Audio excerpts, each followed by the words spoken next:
Testing, testing. My mic working. Let's see. Properties. Yeah.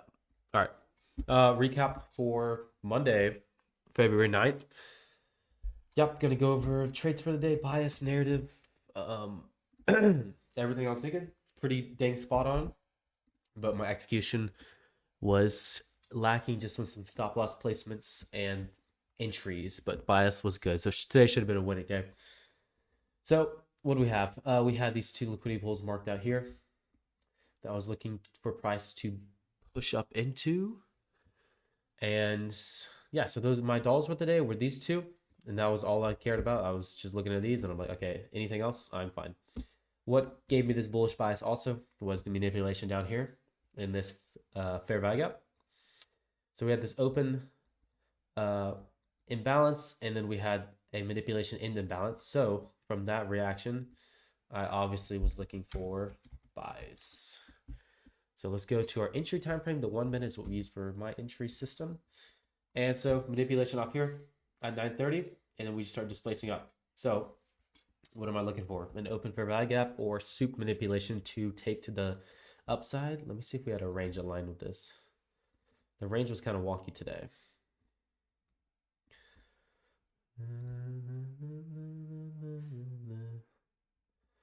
Why the heck will this range not line up? I have to shift it down 2 times. I think this is a line it's going to get, sadly. But pretty much extension level put in, so we're displacing up. And that line's pretty good with the EQ. Okay, so discount still. Looking for this high to be taken. I actually take after we sweep this high. We come back. Let's see, was this? That was nothing. So no time entries yet. We come back to fair value gap with time. And I should have had a wider stop on this, but this was kind of a dumb trade. Like I was trying to figure out what stop I needed. This is a 20 point. And one thing I've been needing to do with my execution, because my bias is really good, is have stop loss placement. Why? Where's my capital? Stop loss placement. That makes sense. So a lot of times I'll place a stop loss and it doesn't really make sense with the narrative. So like this, a stop loss place that makes sense in accordance to like, ICT trading would be under this fair value gap or under this order block. And because I'm a higher trader, I have tighter stops, and I got to realize in order to take this fair value gap, I either need a lower fill down here, or I have to wait to a retest somewhere. Because if I have a lower fill like at the CE or below the CE, and then I have a stop loss placement under this order block or under the candle itself that created the value gap, that's safer than just freaking trading up here and then having it like randomly at this spot. So stop loss places that make sense is going to be a great thing what I'm learning from this area, and that's what I wanted to know here. Sweet. Yeah, so we go into the next trade, and this trade was a good trade, but I did get break even before we started running out more. Look at this expansion, guys. This is what happens when you're on the right side of the narrative, the bias for the day. But yeah, 2 minute fair value gap, I think, because the 1 minute was not clean. Maybe not. I've been alone is a I'll just use the 1 minute. I think I combined the 1 minute gap, but the one I was specifically using was this. That 1 minute gap.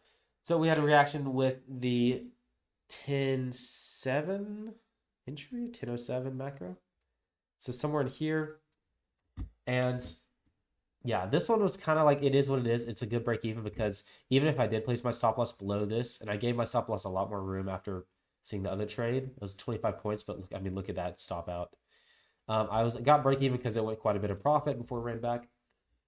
But even if I had my stop loss placement below this first fair value gap, I would have gotten jacked on it.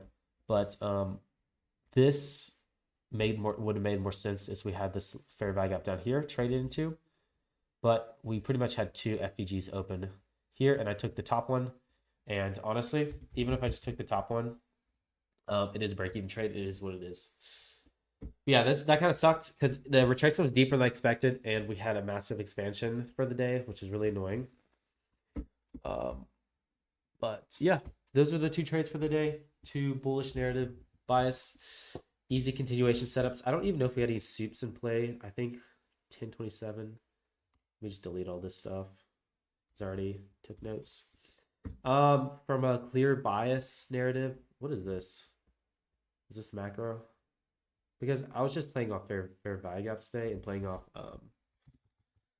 soups. Let me see what we had on the GB time. 1027. No, nothing really aligns. Yeah. So the main trades are these. The one I was doing there, and then this is just choppy expansion. We didn't really have anything great. It's a Monday, guys. Like you can't expect amazing price action. Just the bias narrative was good because we had manipulation to the fair value gap and ran higher. It was really easy to predict. But other than that, everything else was just kind of hard to trade in. It's like entries were hard, but the narrative was easy.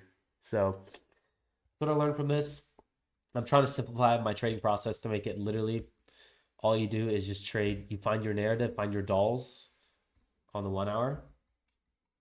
And I could do a separate video talking about my process, but find your dolls, find everything on the 1 hour, find your gold back range, which is these premium discount, and then find your entries.